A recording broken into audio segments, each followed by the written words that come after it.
Good evening, everybody, and a warm welcome to all of you for ECA APER Talks episode 8. I am so happy to welcome you all once again on a Monday evening as we begin a very nice week once again. Uh, we have already seen and heard about the news that had come yesterday, and we all are mourning the death of Sushant Singh Rajput, and we all know what has happened. So let us all be very careful, be there for each other, and some of us have been really shocked by what has happened. And unfortunately, this shouldn't be happening to any of the youth, any of us, especially during this lockdown. Many of our speakers have always conveyed about being there for each other, being there with each other. Always give a listening ear to people because these are the times when we need each other the most. So, friends, let's be available and let's be there for each other and see to it that these testing times pass by. So I once again welcome all of you on ECA Per Talks episode 8. And before we introduce the speakers, I would like to say a few words about ECA and APER. The Early Childhood Association is a setup with the vision that all the preschools, balwadis, NGOs, children's activity classes, parents, student teachers, media houses, company that deal with children's products, in short, anyone connected to young children can all come together to advocate, discuss and learn and share, connect and bring about a change in the quality of care development and learning in early childhood in India. APER, Association for Primary Education and Research, is a vertical under the aegis of ECA, which is a registered body. APER's vision is to work on quality enhancement in primary education through collaborative action between early years program and primary schools. Friends, this was just a brief about ECA and APER. I am sure all of us, all of most of you or all of you must be aware about our website. Kindly go through the website to know more details about us. I take this privilege to introduce all the speakers of the day today. We have with us Mr. Shobhan Soi, who is from our Ludhiana team, who is from Punjab. So welcome, Shobhan. We have Mr. Kaisar Bhatt from Kashmir. So welcome, Kaisar, from our Kashmir team. We have Miss Swati from our Kolkata team. So we welcome Miss Swati. We have Miss Sudha Suresh from our Pune team. We welcome Miss Sudha. We have Miss Binaifer from our Mumbai team, and we welcome Miss Binaifer as well. And last but not the least, we have our Gujarati chokro Pathik Shah from Ahmedabad. So welcome, Pathik. And I'm so happy and looking forward to having all of you with us. And so today I was just talking to all the speakers when we were having a trial session going on. So we have range of speakers from Kashmir to Kanyakumari. I'll tell you the reason why I'm mentioning Kanyakumari, because our dear Swati, who's from our Kolkata team, is currently in Vishakhapatnam. So due to the lockdown times, everybody has been moving and shifting from, they are not in their original places actually. So let's hear from Mr. Shobhan. He's the first speaker of today. Mr. Shobhan Soy is the CEO of Clay Preschools chain, and he's also the territory head of our Punjab team. The topic that he has got for all of us is discovery-based learning in early childhood education.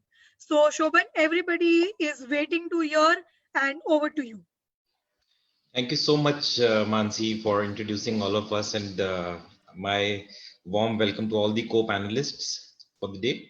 And like I would rather straight jump to the topic because the time is very less and we have to speak a lot. And I would say discovery-based learning. Why I chose this topic is because this is the closest to my heart, and it's like we have been teaching to young children for years, but we need to know whom we are teaching, who is that child, and what is that child's way of learning.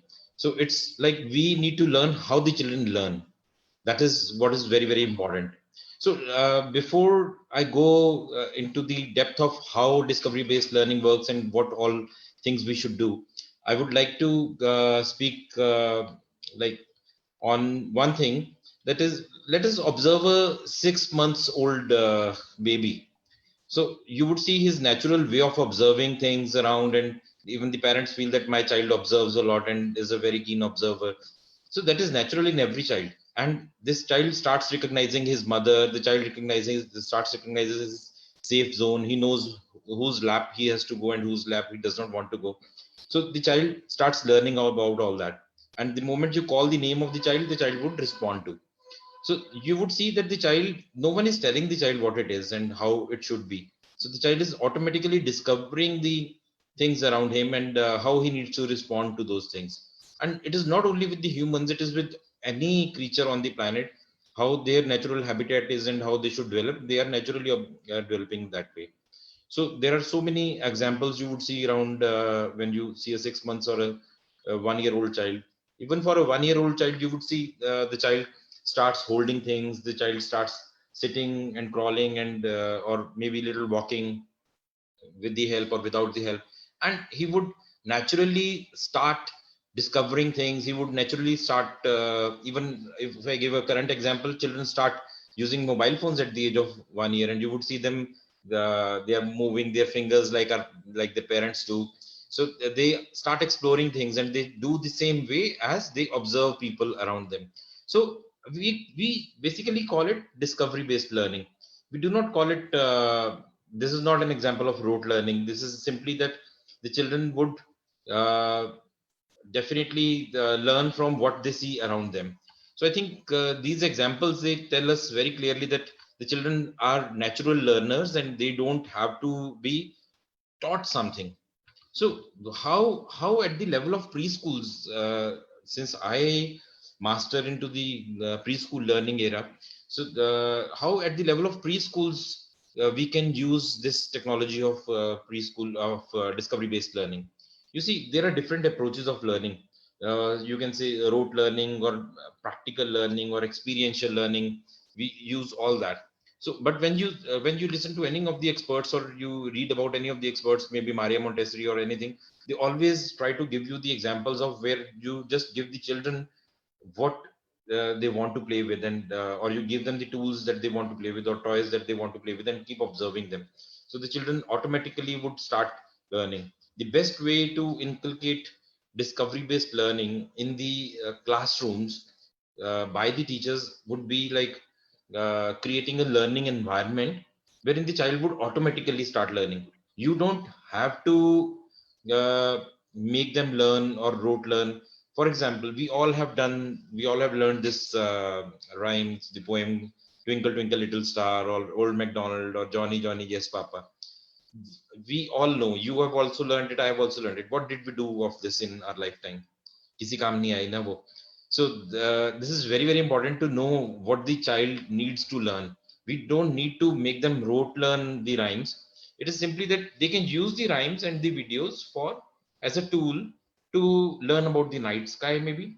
So simple tools, simple learning tools that we use in the classroom should be very efficiently used. It should not be forced to learn without any need.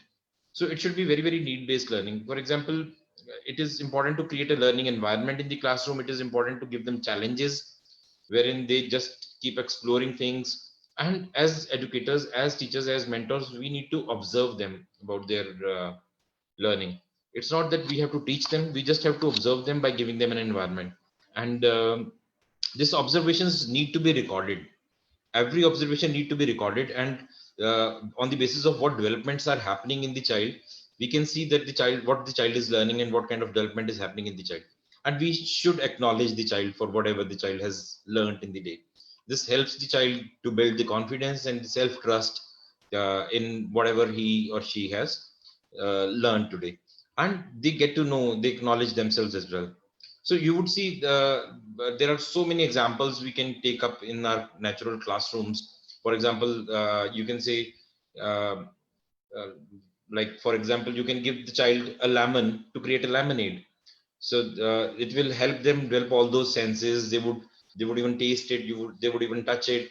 The fine motor skills are being developed, the language skills are being developed, they would learn new vocabulary, they would know about the fruits and vegetables. So all these concepts can be real time done.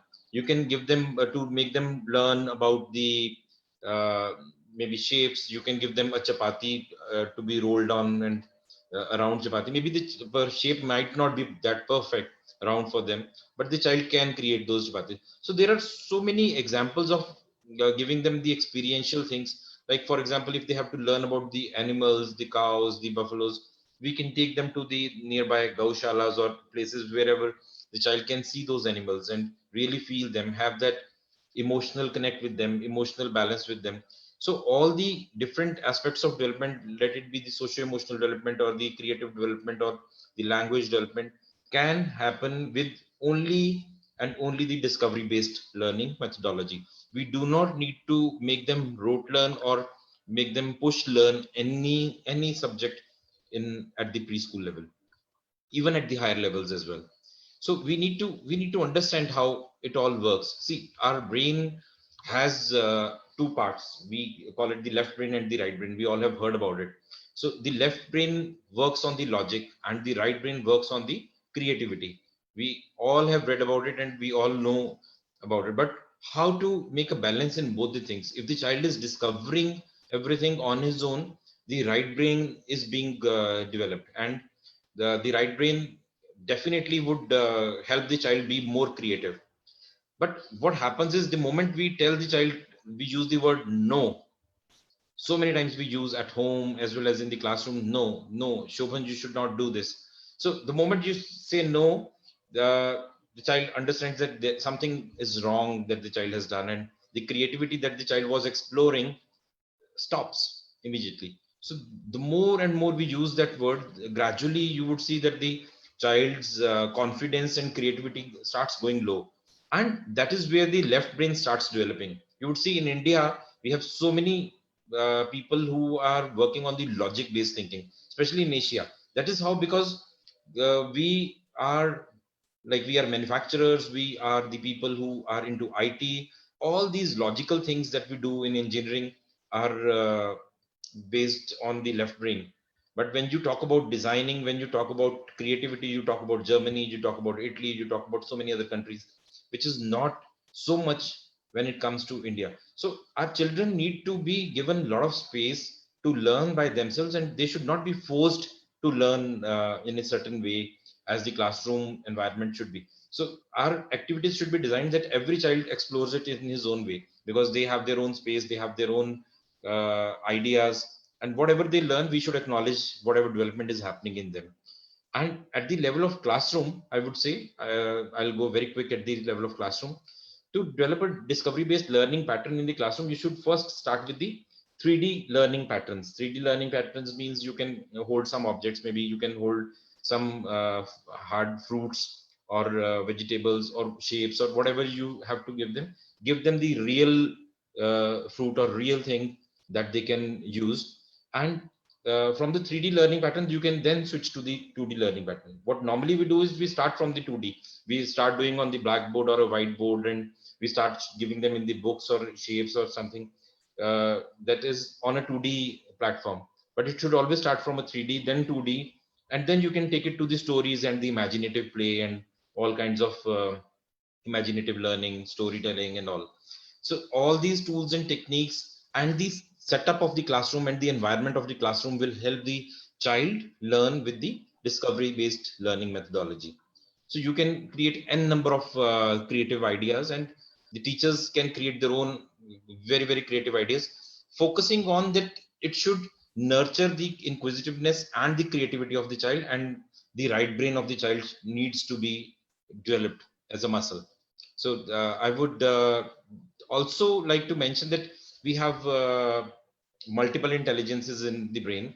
So all those multiple intelligences need to be triggered, and we need to see that all these multiple intelligences have their place, and the child can be given uh, we can say connections to all those multiple intelligences, so that the teacher can observe that who is a we can say a autistic child or a creative child or who is a kinesthetic learning child, and those activities will future help them to connect with the teacher, right? So I think there was some connection with the sound. Not taking No, you further can, much more time. Shobhan, you can carry on. There's no problem. Maybe there is a network connectivity issue at their end, so I'm replying. Don't worry. Right. So thank you so much, Mansi, for doing that. I would, in the last, say to all the teachers who are listening to me, even the mothers and the parents who are listening to me, that we all need to foster a question-friendly environment in the classrooms. We should encourage new skills. We should provide the resources they need for the creative expression. We should allow kids to have freedom to explore their ideas. We should like have the freedom to express divergent thoughts. So every classroom needs to be different, and every child in the classroom should be learning in a different way. If they are all learning in the same pattern, then somewhere they're not learning. We are forcing them to learn something which I think no brain would love to learn in that way. So thank you so much for giving your time and precious listening. Thank you so much, Mansi, for giving me this opportunity to be on this platform. Over to you, Mansi. Thank you.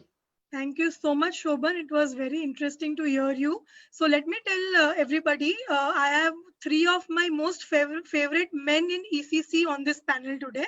Shobhan, Patik, and Kesar, and they are favorite of Dr. Swati Popat also. And it's always so pleasure to listen about. We always say ECE is always dominant by women, and we all are women-oriented sector and all. But when I listen to the men who have so much of passion. And when you spoke about Maria Montessori and the terms that you were using, oh my God, there was a smile on my face because I do like listening to men who focus on early childhood as well. So thank you for being on the panel, Shobhan. I would say, Mansi, one last line that even fathers play the same kind of role as Yes, mothers do, and they are yes, very well equipped with observing their children. But yes, absolutely. definitely the care that the mother gives is very, very soft and is required at the preschool level. And I also acknowledge that. Yes, yes. Thank you so much, Shobhan. And we move on to the next speaker of today. She's also one of my favorites. So let me tell you, I'm not going to say every time that everybody is my favorite. You all are my favorites. So we have next on the panel Miss Swati Sarvagi. She's the founder director of Swarnim International School. She's also our ECA Kolkata territory head. And the topic that she's going to talk about is sex should not matter. So this is a very nice topic, very sensitive topic, and we look forward to having Swati speak on this as we understand what knowledge she's going to share with us. So over to you, Swati. Thank you, Mansi. And thank you to ECA APER for giving us this platform to exchange ideas. I think the choice of panelists today has made my work so much easier because what I'm going to be talking about is not stereotyping according to gender. And that's exactly the presence of three men in ECA has already shown us that sex should not matter. A child should be able to choose what they want to do with their life, irrespective of being a boy or girl. What matters is that they should feel very strongly about it and they should be ready to put in the hard work required. We all believe that and we all want to know, we all know that at an intellectual level. But what really happens is that these stereotypes get imprinted on our early minds, even as early as 5 years of age. A study was done where 22 children, 5 to 6 year olds, were asked to draw a firefighter, a fighter pilot, and a surgeon. Out of the 66 drawings that emerged, 61 of them were shown as men. Only 5 children had thought that it is possible that these could be women also. And these are only 5 to 6 year olds. So by the time they're 7 and 8, they're already very fixated. Society has already fixed these ideas in their heads that this is what a boy should be doing and this is what a girl should be doing. And who is society? Society is parents who've come with that traditional knowledge of what boy roles are and what girls roles are. It is a lot of advertisements, it's the media, and of course their own peers and we as educators.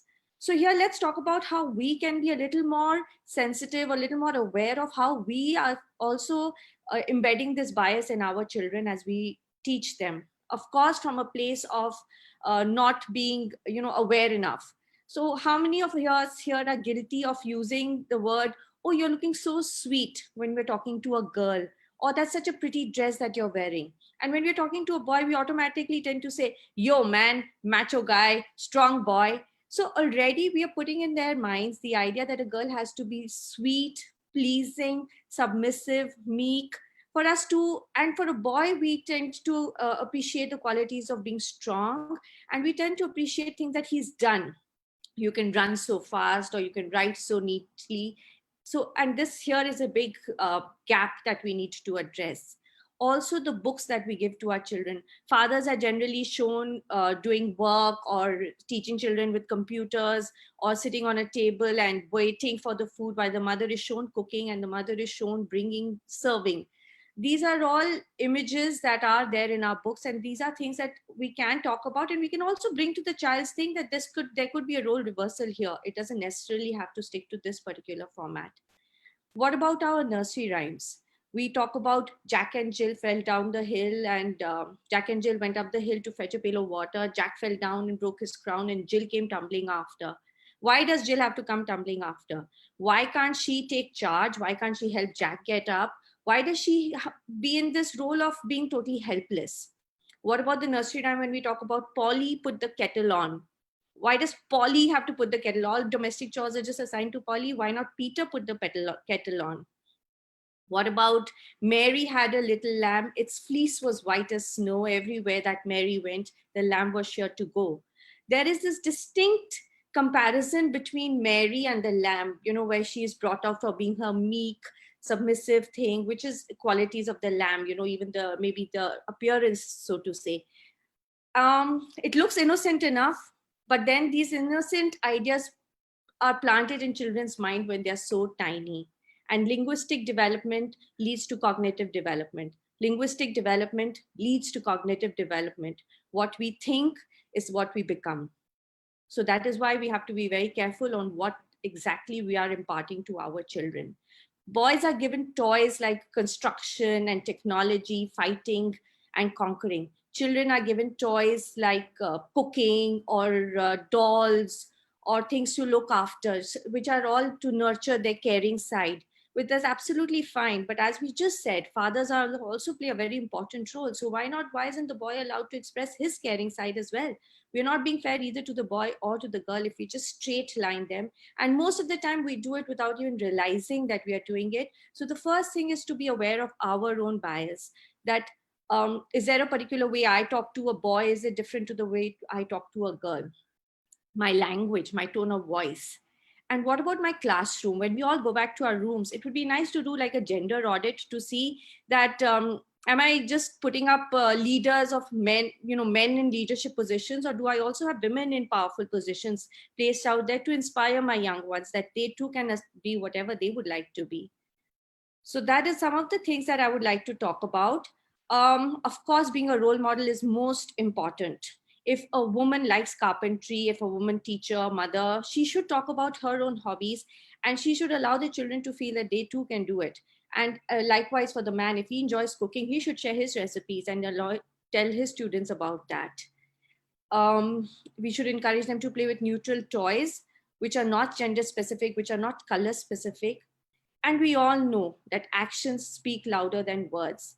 So if in a house, the children see the father and the mother sharing responsibilities, they will automatically replicate those behaviors. They will, in their children love to play, house and all those kind of games. They will also do that role sharing because that is what they have seen. So it's very important that we be careful about what it is that we are imparting to our children. One of the sustainable development goals out of the 17, the fifth one talks about gender equality. And that is what we have to really strive for. We have to get that as the new normal, that every woman, every girl has a right to pursue her dreams. And nothing is imposed on her. Nothing is, subconsciously embedded in her, no restrictions of any sort. And that's likewise for the boy. He should be allowed to follow any of his dreams. A flight attendant could be a he. It doesn't necessarily have to be a she. A preschool teacher could be a he. It doesn't necessarily have to be a she. A bear, on the other hand, could be a he, but as soon as could be a she. As soon as we talk about bears, as soon as we think of that aggressive personality, we tend to talk about a he. So here we just have to bridge the gap that the sex should not matter. And when I was Googling, nursery rhymes which impart these in a very subtle way to our children, I came across very interestingly an Indian lady by the name of Miss Kamla Bhasin, who's written a very nice poem which takes away gender inequality altogether. It goes like this: Mother, Mama's back. She's brought me books and toys. She'll tell me lots of stories of distant girls and boys. She'll teach me many new things. She'll take me to the park. She knows from how rainbows form and how cats see in the dark. When Mama comes from office, I want to shout hooray. For Mama, dearest Mama, I have been good all day. In singing songs of flying kites and running fast or climbing heights. At school or home, with books or toys, girls are no way less than boys. Mother works all day, through the week and all Sunday. Not a moment does she stay. Mother works all day. Don't you think this is unfair? Shouldn't we help and do our share? Father's going to dust the chairs. Me too will now sweep the stairs. I will help to clean the pots. We'll all wash the clothes in the lots. Housework is everyone's affair. Let's all help and do our share. And with that, now, especially in COVID times, it's very important that everyone will help and do our share. And may this be the new normal. Thank you, Mansi. Thank you so much, Swati. And let me tell you, I was relating to many more points that you mentioned because I do not have most of the qualities like girls. I am not soft-spoken. I am very rebellious, or you can name it. You can have all the qualities. My dressing style is very different. When I was young, when I was a child, my mom used to have a boy cut as my hairstyle. I like to keep my nails very short. I don't have long nails. I hardly apply makeup, but because of the to see on the screen, I have to groom myself. But I could exactly relate to what you said. My mom is nodding her head from here. That yeah, that is what she spoke, and it relates very well to you. So thank you so much, Swati. And yeah, it is very important. These topics are very sensitive. At the same time, it is very important for us to understand and accept that ये लड़का ऐसा ही होता है या ये लड़की ऐसी होती. That's gone. Those are the days which are gone now. Absolutely. So Absolutely. thank you so much. And like I told you the other day when we were talking, I am so looking forward to your topic also. And yeah, it was right. You hit the right chord. Thank you. I'm glad I didn't disappoint you. Not at all. You all are my favorites. My favorites never disappoint us. So moving on to the next speaker, we have Mr. Kesar Bhatt. Kesar is also one of my favorite speakers and right from Kashmir. And I must tell you, friends, he has one of the best schools, infrastructure also, and otherwise also he has maintained very well. So Kesar, you are an amazing educator. Let me tell you first that. And Kesar is also a chairman for Orange International Group of Preschools. He's the territory head for Jammu and Kashmir ECA. And the topic that he's going to hit on, which is what many people would definitely like to hear, is school fees psychology. So over to you, Kesar. We all are looking forward to hearing you. Thank you, Mansi. Actually, I purposely choose this topic because every day whenever I was opening the Facebook page, there was only one thing which I was, constantly watching was the should we pay fees, no school, no fees. But unfortunately, I thought like nobody is speaking, everybody was getting appreciated. Whosoever is, favoring about no fees, no school, no something like that. So I thought, let me at least have a small research on that so that I could speak about it. Because why I choose this topic, fees psychology, it has become an enigmatic issue. And actually it has been, misconceived by self-centered, these parent associations. Why is this? Why this fees psycho? Because let me clear you over here why I have chosen this topic. One more, like what was the reason? Because in this lockdown and this COVID-19, it has happened like for the last 3 to 4 months. But actually, in Kashmir, we have constantly this sometimes so many lockdowns. If you could see, in Kashmir, we have the longest lockdown because we have been locked down since August. So this is our 10th month in lockdown. I mean, in terms of schools, because over here, schools has not been opened since August. So, there were a lot of associations, parent associations over here. We will not pay. They had created a lot of these, issues about this thing. But I don't understand why this fee psycho. When I did a small research about this, what I found, there is a gap. There's a very big gap has been developed between a school and a parent. What I observed after that, a parent does not feel, and does not give good vibes while depositing the fees. While he is opening his wallet very openly while going to the most expensive mall or while going to the most expensive restaurant, where he does not get value for his money. But school, where his most important investment is getting molded, where his child, which is his important investment, and the school is looking after it. Nobody is understanding the fees or the payment. What a parent is paying over there is the most important payment. And I don't call it actually, when a parent should go and pay to the school fees, he should not go half-heartedly and pay over there. What I feel, a parent should go while depositing the fees. A parent should also, give some good, you can say good vibes. He should have a smile on his face while depositing this fee, because he must know this fees is irreparable bond. It is an important investment, and schools are doing all their best. You see, we were not able to communicate to the parents, this online classes, the pedagogy of teaching online. For that, the teachers has to go for a training. They have to do double work while delivering the lessons online. But unfortunately, we gave most, in media, that they gave them the more preference to the parent association, because they were talking about why should we pay, we should not pay, there is no formal schools. But I must say, when I talked to almost for the last 72 hours, I talked to almost 30 to 40 parents. And they said, I said, please give me a sincere feedback about that. The online classes were going on. Maybe you tell me how much you feel like your student got it. They said, some said 40, some said 50. So I just comprised it 45%. I said, is it after that, school does not deserve the fees? What about that teacher who worked, working in a formal school, normally in the classroom? She was not, doing so much of homework, because we were not able to communicate to the parent. Over here, the teacher was not teaching only to the student. The teacher was also teaching to the parent, and she was getting assessed on a different levels.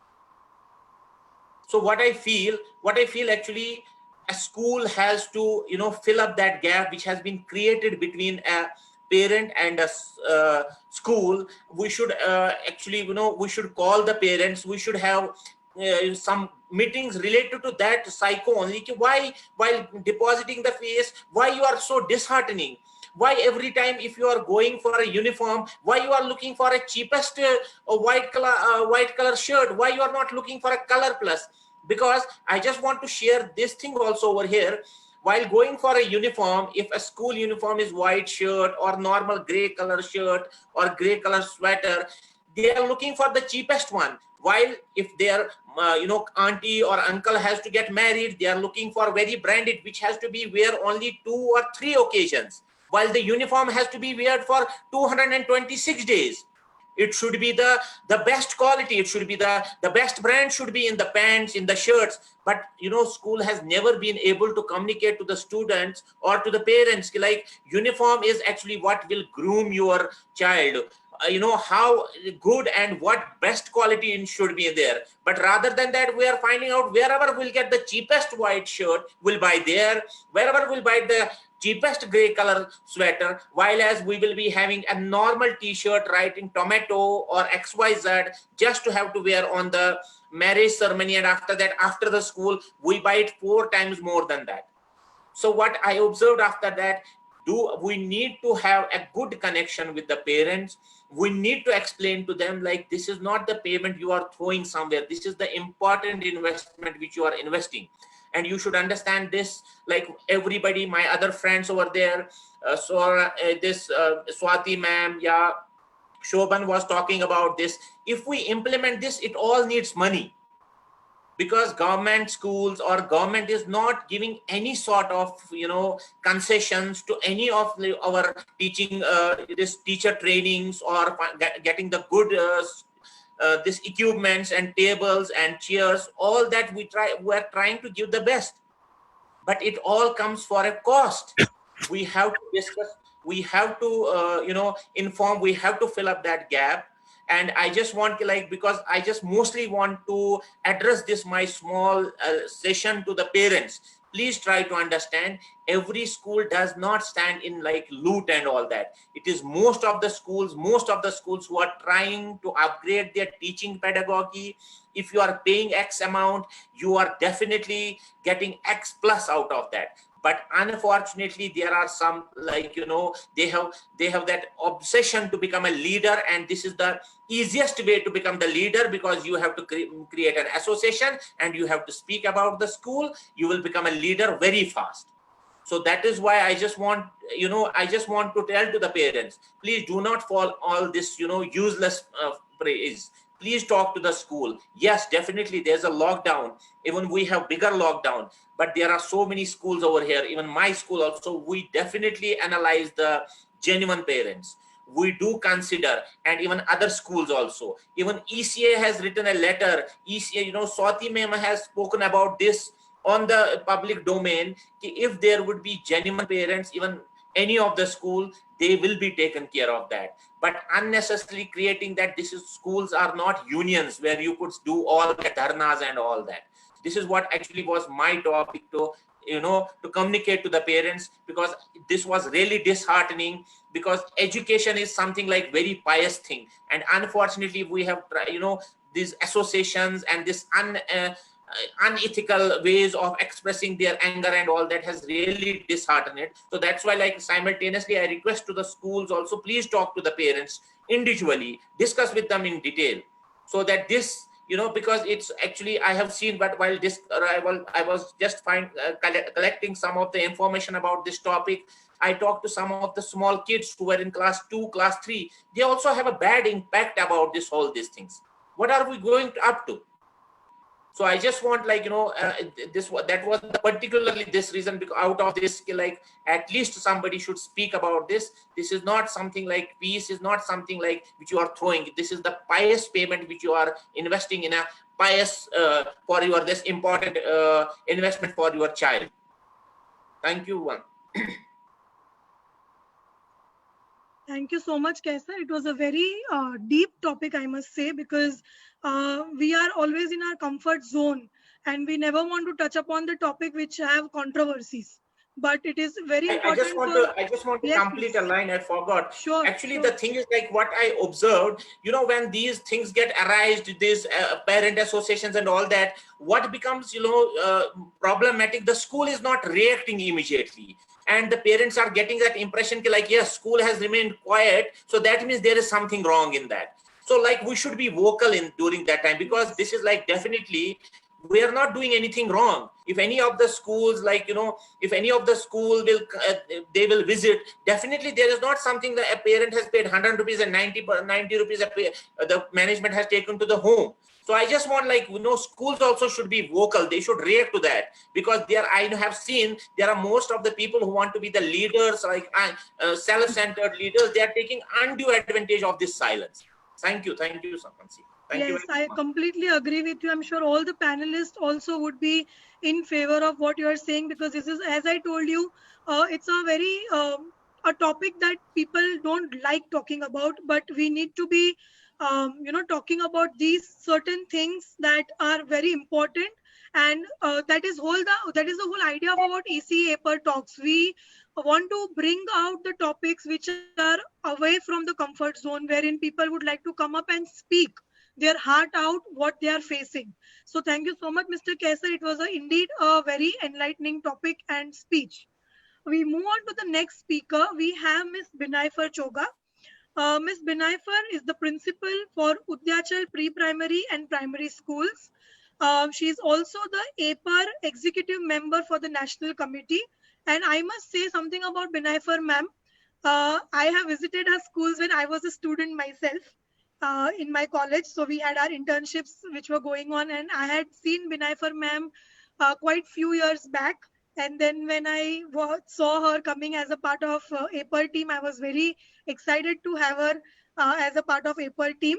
And I must also mention that Udyachal pre-primary, primary, and this group of schools are one of the best schools, renowned schools in Mumbai.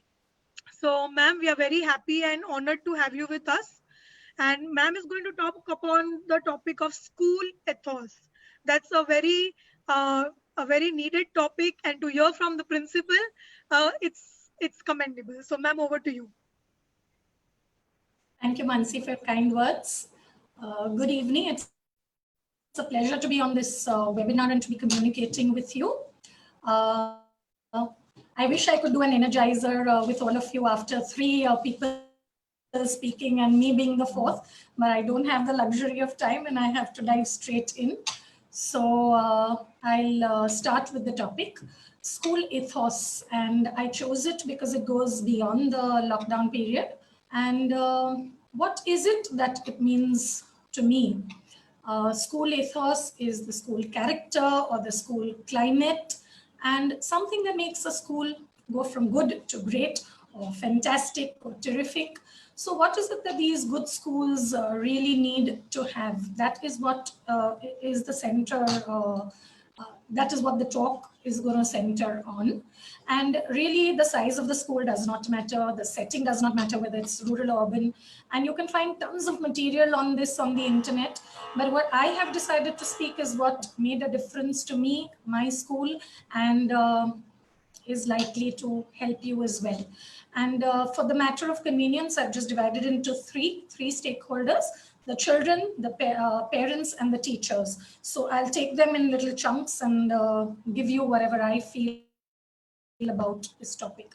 So based on the children, everyone knows that a good school will always be child-centric. And should a decision have to be made and there's a dilemma in making it, one question asked will solve it. Is it benefiting the child? That's it. So if it benefits the child, that's the right decision. So one of the things I keep in mind is always have it child-centric. The second thing where children are concerned is the holistic development. We keep talking about physical and socio-emotional and psychological needs, but do we actually do that? So somewhere down, I think holistic development takes into account our curriculum and what we're offering the children. And I believe that this goes a long way if you have a curriculum that balances out co-curricular activities with curricula, and that should be strong. At the lower classes or at the base, your skills need to be very, very strong. Are you putting in life skills or are you just leaving those out? And at the higher classes, you can even build in the life skills and the 21st century skills, because we're preparing children for a future to come that talks of problem solving, collaboration, communication, environmental concerns. So is this part of a left out? School would consider this all to be a part of their curriculum, to be a program they're offering. And it has to come in a package that is offered to the children on a daily basis and not just once in a way. What else goes with the children and is that though we child-centric and we have to have the child at the center and love for the child, I think somewhere teachers and parents knows to the child. And I don't think that is right, because love and firmness can go hand in hand. And if you set boundaries for the child, those boundaries go a long way in telling the child what is right and what is wrong. So boundaries, every school has their rules, and I think those also need to be set in black and white right at the start, and they make for a great school.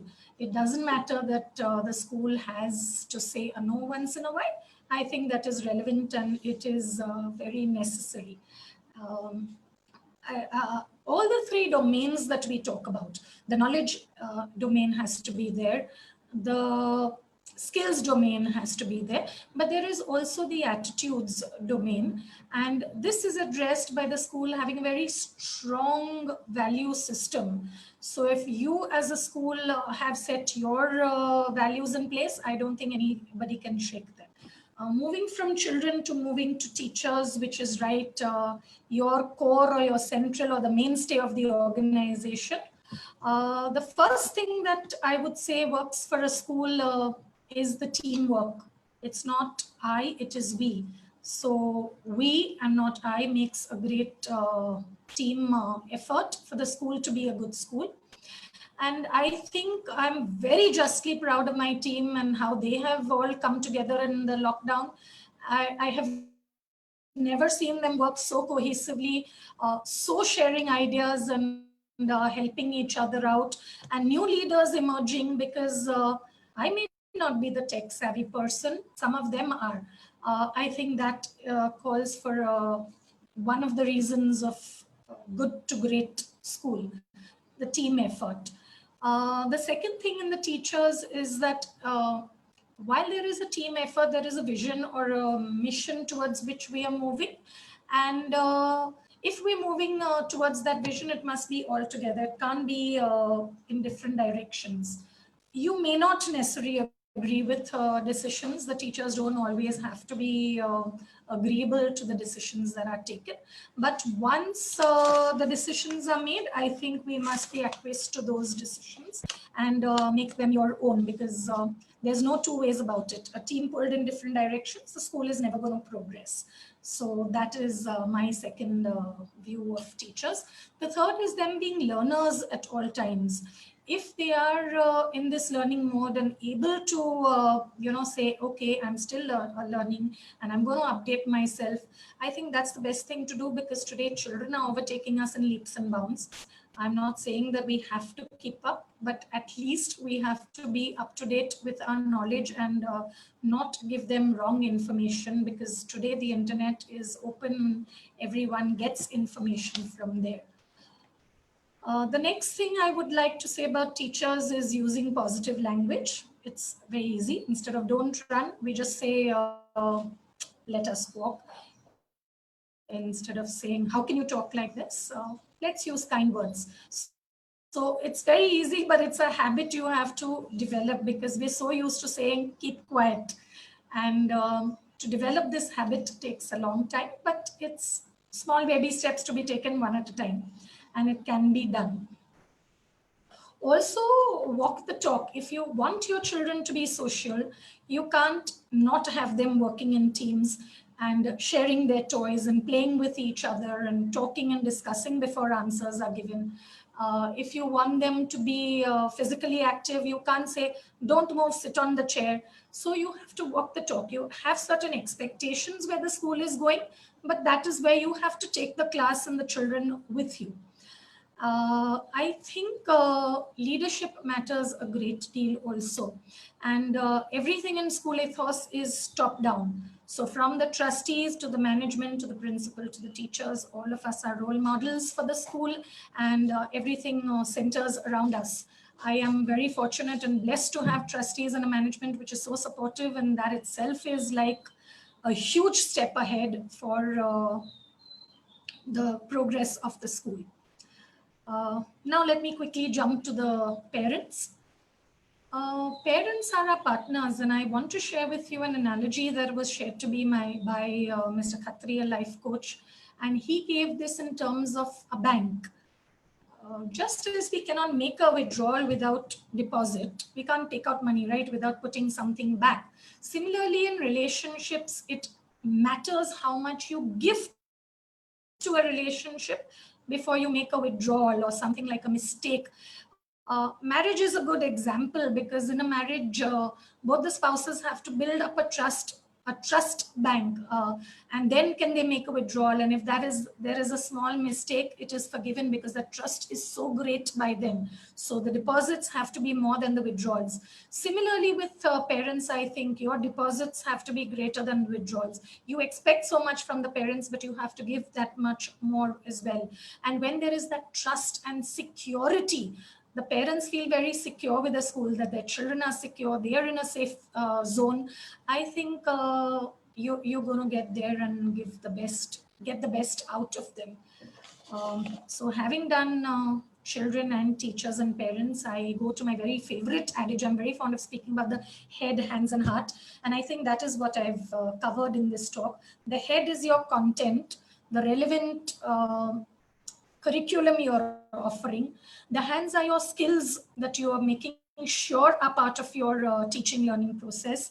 And the heart is including everyone, all the stakeholders, putting them together, and including your ex-students if it was a full-fledged school, and putting everybody on the same platform to work together. And I also want to say that there is a fourth element, which I didn't know whether time would permit, but I'll take a minute to add to that, and that is collaboration. I think in these lockdown times, it has been wonderful how schools of the locality have come together, how they've shared, how principals have got together to say what is it that they are doing and can we do things together, and how they've so willingly given, which I don't think they would have given otherwise. But nevertheless, this collaboration goes a long way. But collaboration doesn't begin with collaboration outside. Collaboration also begins within a school itself. The pre-primary doesn't know what the primary is doing. The primary doesn't know what the secondary is doing. I think it's important that all three are in it together. And if my secondary counterpart, Mrs. Pandey, wasn't so supportive of me and I of her, again, we would not see the progress that we do in terms of actually in leaps and bounds, actually, because so much is shared between both of the schools. I think I can rest my case by saying school ethos is something that is not non-achievable, definitely achievable. Baby steps at first, but can be done. And a good school climate for going from good to great is just a matter of time if everybody puts their heart and soul into it. So that, Mansi, to me brings me to the end of my 7 minutes. I hope I've kept time. Thank you. Yes. I am very open to the timekeeping, ma'am. So please don't worry. It is to sit on the other side to give time to a principal is something not that I would like to do that. So thank you. So it was a very, very well covered topic, ma'am. And I was just staring at you because the way I've seen you in school and the way you are now, and it's been so long that after such a long time, I'm looking at you. So I was just glued at the screen to look at you. So thank you so much for agreeing to come on the talk, ma'am. And yes, rightly from the horse's mouth, from the word that to hear from the principal about the school ethos is something that any parent, any student, any teacher would definitely look forward to. So thank you so much, ma'am, once again. We move on to the next speaker of the day, Mr. Pathik Shah. Mr. Pathik Shah is the founder president of Anvil Foundation. He is also the territory head of ECA Ahmedabad Gujarat chapter. He is also the founder trustee for the Bindi Project Trust. Pathik's topic is Circle of Education System. And Pathik, again, you are one of the person who is so close to my heart because half of my family is from Ahmedabad. So my maternal, my mom's family side is from Ahmedabad, and you are also one of the very close persons to my heart. And we would love to listen to you. And over to you, Pathik. Thank you. Thank you, Mansi. Thank you, ECA neighbor. Mansi, right now, even I could not offer you or invite you even to Ahmedabad. Situation everywhere is bad. Again, a circle. Why I choose this topic, circle, is just to understand simplicity of life. Imagine if there is nothing or nowhere we have to pay. It could be a barter system. Then what? We don't need a money probably. If I teach a child and somebody make sure to pay my bills of stationaries, some teacher comes to my school and teach to children, and I will not charge his or her teacher, her son or his son's fees. would be a barter system.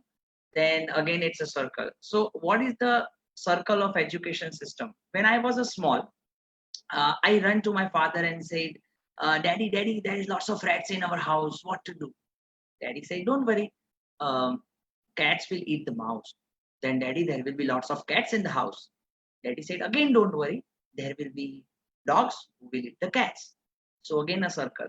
So sometimes circle, we teach circle from the beginning, from the day one to our child. And the whole life is about circle. And education system is again a circle. So why children goes to school, and why parents wants to send children. So it's about relate, connect, and achieve. So if you relate it, then you connect it, and if you connect it, you definitely going to achieve it. Point here is that everybody, schooling or education is all about coming into a circle, starting from lockdown. So we learned a lot in lockdown. Today, what we are doing, the day one we were at home, and we started different type of food learning, different type of academics, and different type of way of learning. But imagine the full circle will end when we all enjoy. So the bottom line is that we each and every moment we have to enjoy. Um, Again, when it comes to an education system, we all worried, just like my other friend says about the education system, fees, parenting, everything. So why you have to give fees, or why you don't have to give fees? It depends on you. But think about it. A child will stop growing. Child will stop developing his brain. And who does that? A teacher does that. And teacher help a child to grow him or her, or send or give a proper direction to a child to grow properly.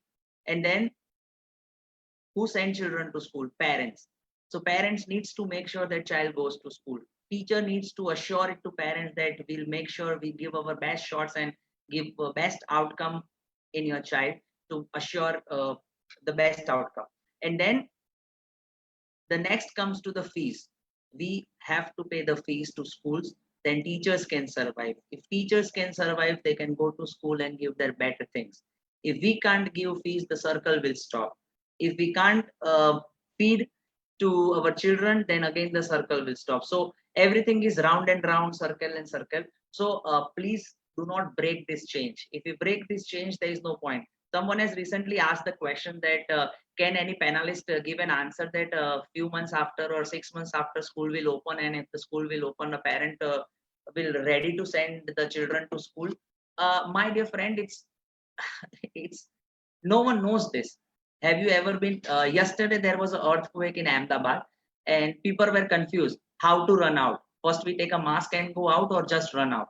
So it's that bad situation as of now. But Swami Vivekananda ji has said there is always a good morning after a long black night.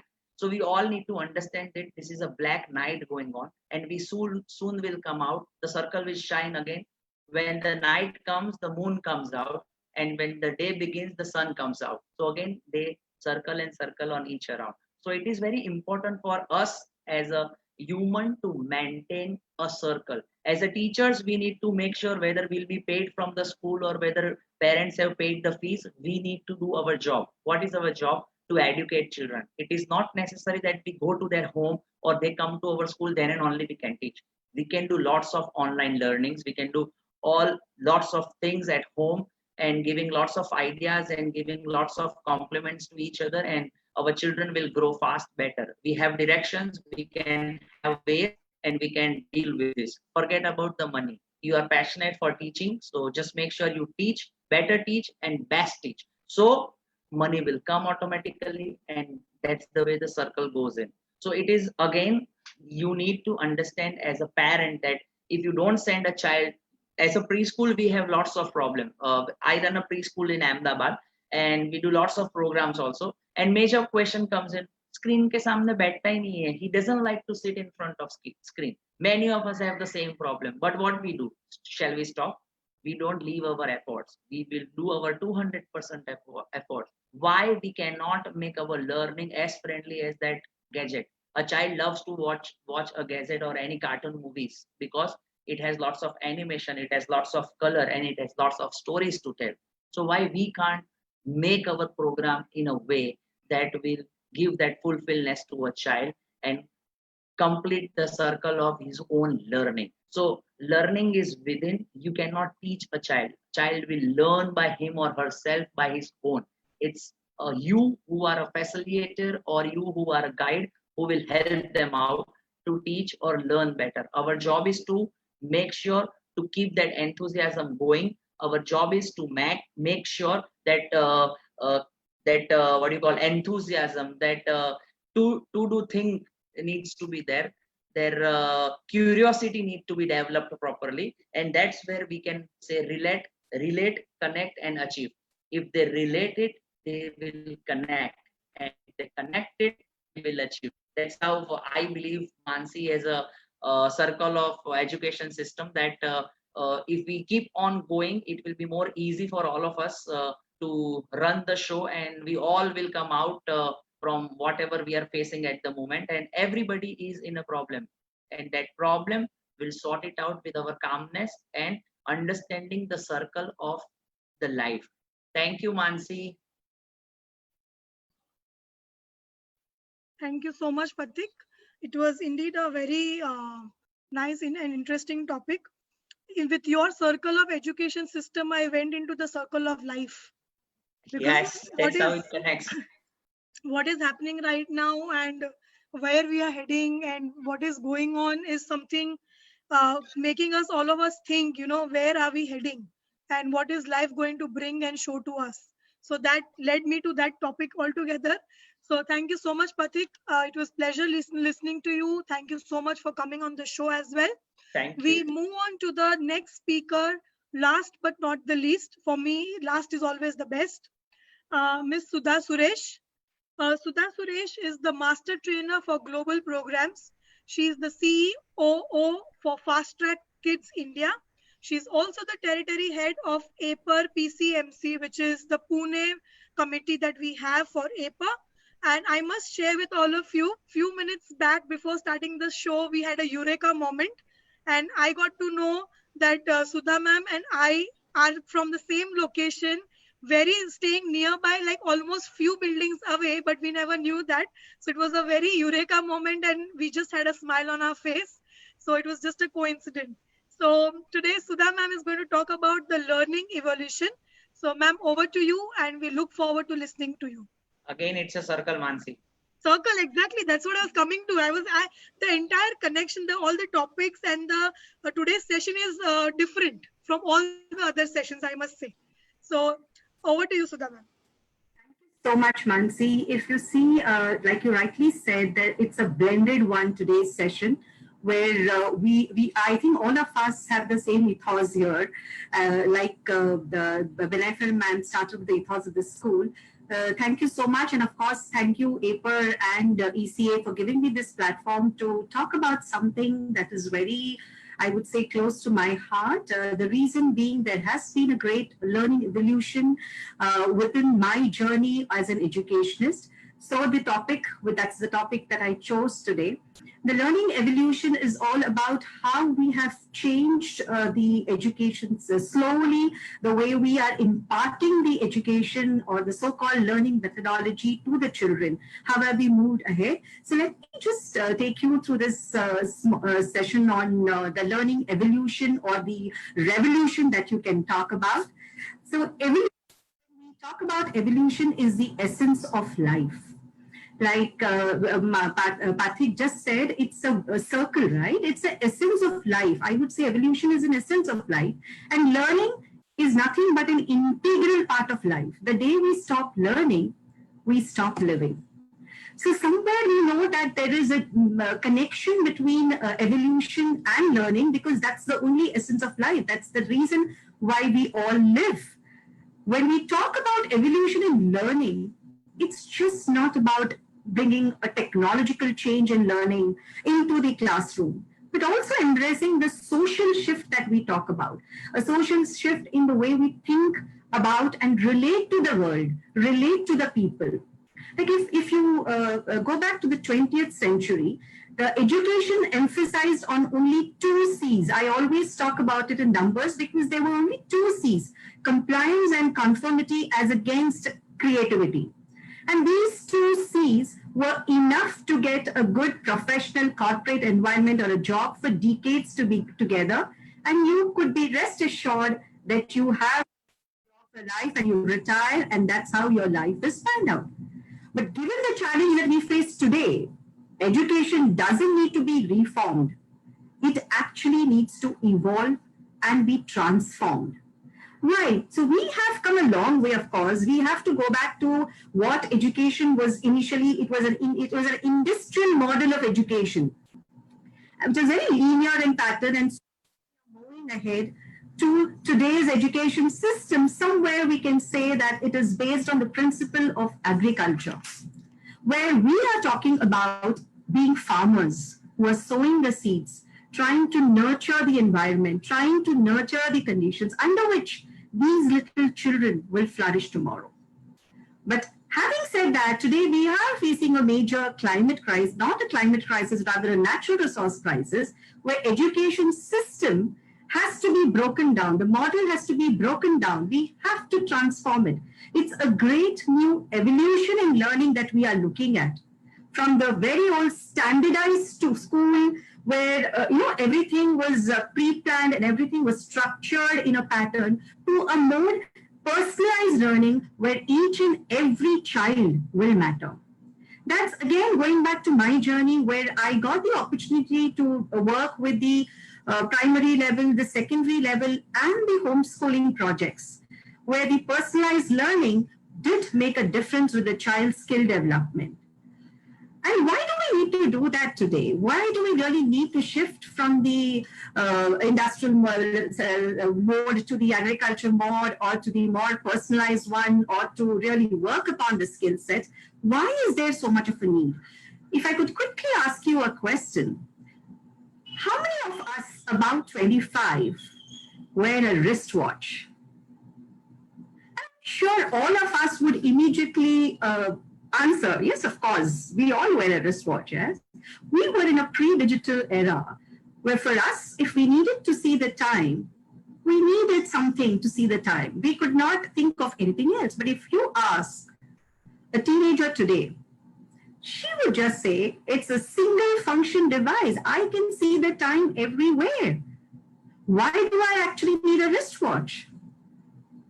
So the time remains the same, but the function changes, the way the learning pattern, the thinking pattern, everything has shifted in these. The teenagers, if you ask them to, maybe memorize facts or retain information in fact, they would just come up with saying, why should I do that? I have my hand and I'm fine with it. They learn differently. They think differently.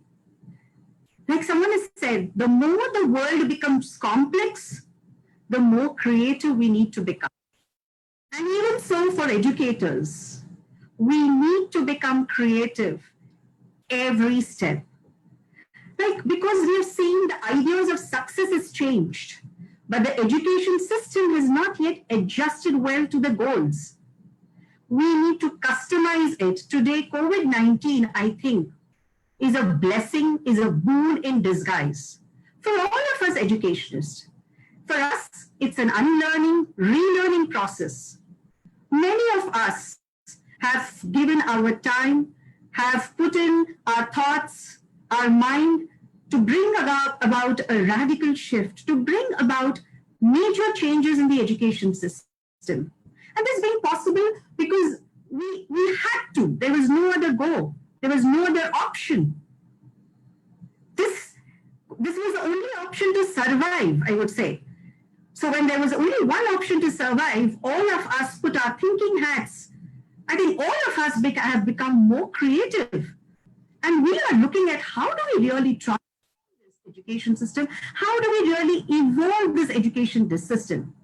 And technology with the teachers today, hats off to the teachers who have really braved it well, who have taken the path of whether they are good with, whether they tech savvy or not. They are ready to bring about the true evolution. They are walking hand in hand with technology. I would say we are now getting ready to move ahead from a fast food model, which was a very standardized one for all, to a customized model in education. Creativity is buzzing everywhere. The entire education system is evolving. That's COVID-19's boon, of course. Education is meant to take us in the future. Today, we are talking about children who are starting school today. They will be retiring from school 20 years hence. We don't even know how is the future 5 years hence. Unpredictable. And we are trying to prepare our children for the future 20 years hence with the same subjects in math, science, and English. Do we really think it's the right decision? It's profoundly mistaken. Life in the 21st century is not merely about math, science, and English. It's going to be more about the 5 C's that we talk about: critical thinking, creativity, collaboration, confidence, and communication. The basic subjects might remain. But as educationists, our entire endeavor is to work on developing these skills through the subject module. The teachers now need to become facilitators. The assessments, which were dominant culture, should have a diagnostic approach which will help us.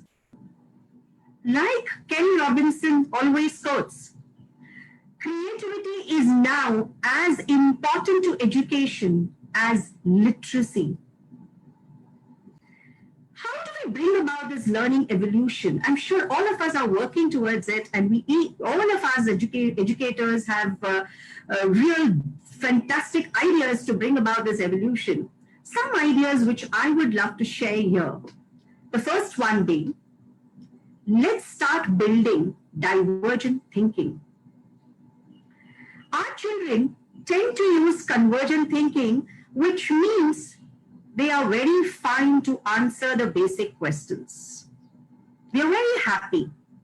They are in the mode of convergent thinking and they are fine to do that. We need to make the small shift there, where the child starts thinking critically. The child starts thinking beyond, goes into the divergent thinking more. Can we do that? Of course. Brainstorming, thinking differently, getting new perspective, exploring the different perspective. And engaging the child in a conversation where he is able to work on the divergent thinking pattern. As educators, as teachers, let's create a lesson plan that has both convergent and divergent, because we cannot let go of convergent thinking. They have to answer the basic questions, whether it's math, English, or any subject. But can we add the divergent thinking? Can we have that little essence of life into it? And there we get to work on the 5 C's that I spoke about. There they start working and critical thinking and becoming confident. The second skill, the second point, what we can work upon is encourage new skills. It's great for students to major in a singular subject like maths or English or history or arts, but encourage them to have variety, develop variety of skills. The more unrelated the field, the better.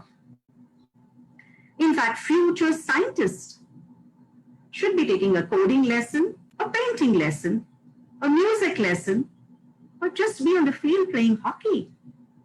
I'm sure we are going to be benefited because they're going to be engaging all the different parts of the brain, and it's going to inspire cross-pollination of ideas from one domain to other, which is again the need of the hour, the new learning evolution. The third point, use the jigsaw classroom methods. And I think many of us have already started this. When assigning classroom activities, allow the students to take some ownership, to do some part of the lesson on their own. lesson and give it as a jigsaw puzzle. If I have to take up a history lesson on Shivaji, I divide it into parts, put them into different domains, divide the biography into standalone segments of childhood, the second part, the third part, and so on. And let each child take up the ownership of only one part.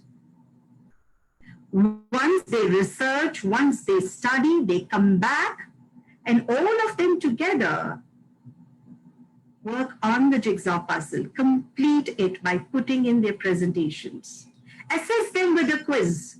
Oh, what a beautiful way for them to learn. Is it going to hamper their learning? Is it going to make them good only on one part of the puzzle? No. When they work, when they research on one part, and when they're coming forward to complete the puzzle, their eagerness to know what the other person has done is higher. Their curiosity is at a higher level. When they are working on their puzzle, the critical thinking is surely developed. The creativity comes to the fore. When they are presenting, the confidence comes to the fore. Collaborative, the puzzle is incomplete without collaboration, is what we teach them. Fourth one, and I think this we all can relate to, generating more ideas. And the reason why we all can relate to is thanks to Google. Yes, like Google does with its colleagues for all the employees. I think all the employees are given that time. How about giving us students time? Call it as something like genius hours. Break down the genius meaning to just getting grades. Let's conceive a term which is called as genius hours, where every child gets to just think critically, creatively in that 1 hour or whatever hour you would want to give them. There would be more ideas. That is success. That is so much of, like today, everyone is talking about a better India, a beautiful India, better economy and well-planned India, and the next step that India is going to take after post-COVID-19. Yes, we need ideas. And where do we have the time for ideas?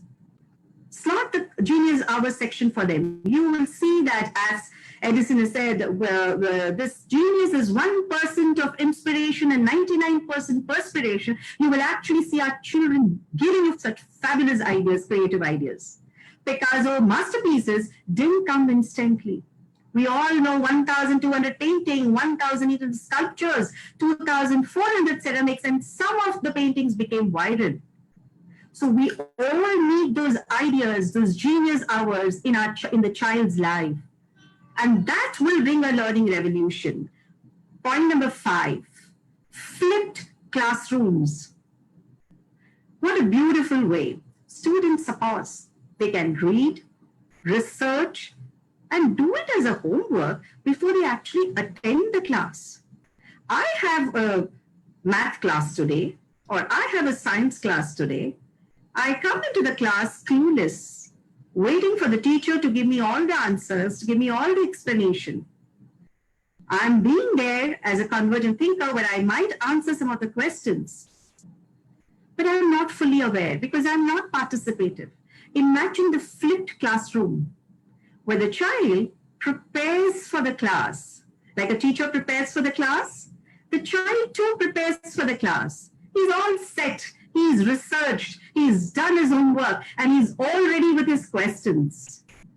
He comes to the class and peer-to-peer learning happens, group discussions happen. Each child comes with his independent learning. There are engaging discussion, there is collaborative work. All your 5 C's are covered: creativity, critical thinking, collaboration, communication, and confidence. Number 6, design a thinking process in each class. Whatever may be the class, whether it's English, history, math, science, let the teacher have a thinking process. Let us educators plan out a thinking process. What is a thinking process? It's divided into A, B, C, D, and E.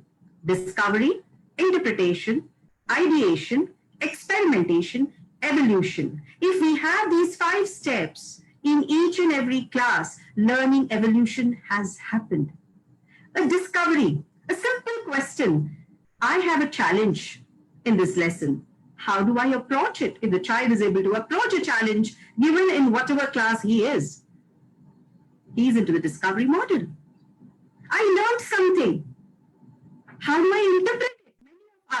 Many of our children are still waiting how to interpret it. The learning has not happened to the full level. Takes them to the interpretation process. I see an opportunity here. What can I create? That is ideation. Every child has that in them. I heard all of these fantastic, fabulous speakers, and they all spoke about how a child, even at this, you were talking about 3 months or 6 months, is full on with this, his creative mind is at work, it looks like. Let us give that opportunity in a classroom. I have an idea. How can I build it? Teacher gives an experiment. He might get another idea out of the experiment. Let's trigger that in the children. Let's bring in their evolution. Evolution, I tried something new. How do I make it? How do I evolve it? How do I apply it? Let's bring in the application-based module. This, according to me, is the learning evolution. And I think we all are getting towards it, because we all are into the transforming stage, into the reforming stage of education during this COVID-19 period. Let's bring in the change. My parting shot would be, let's bring in the change. Let's bring in the learning evolution. Let's unlearn and relearn to move forward with the 5 core skills that are required for the future for every child who enrolls with us. Thank you so much. Thank you, Sudha ma'am. A very inspiring speech, and everybody, there are a lot of comments coming in for all of us. Can I have all the speakers on the screen, please? And if you all can unmute yourself.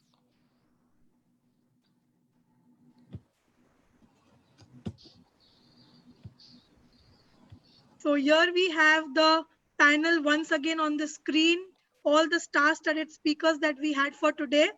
We had Pathik from Ahmedabad, Shobhan from Ludhiana, Binay ma'am from Mumbai, Swati, originally from Kolkata, but currently in Visakhapatnam, and Kesar from Kashmir, Sudha ma'am from Mumbai. And I am Mansi Mehta, I am also from Mumbai. And thank you all of you once again on behalf of ECA and APA. Special thanks to Dr. Swati Popat-Vats for giving us this opportunity to conduct the show and invite all of you as a speaker, and I to host the show as well. So thank you, everybody. Any closing comments from any of you?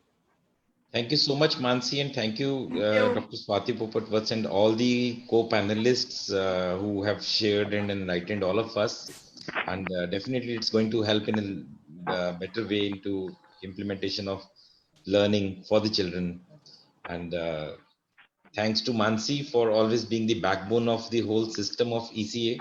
And you have been doing a wonderful job during this lockdown by conducting more than, I think. I take inspiration from all of you actually, because you all are my role models. You have managed more than 100 sessions till now. Thank you a lot, and you are just really making the session very, very comfortable, and very nicely you are moderating it. Thank you so much.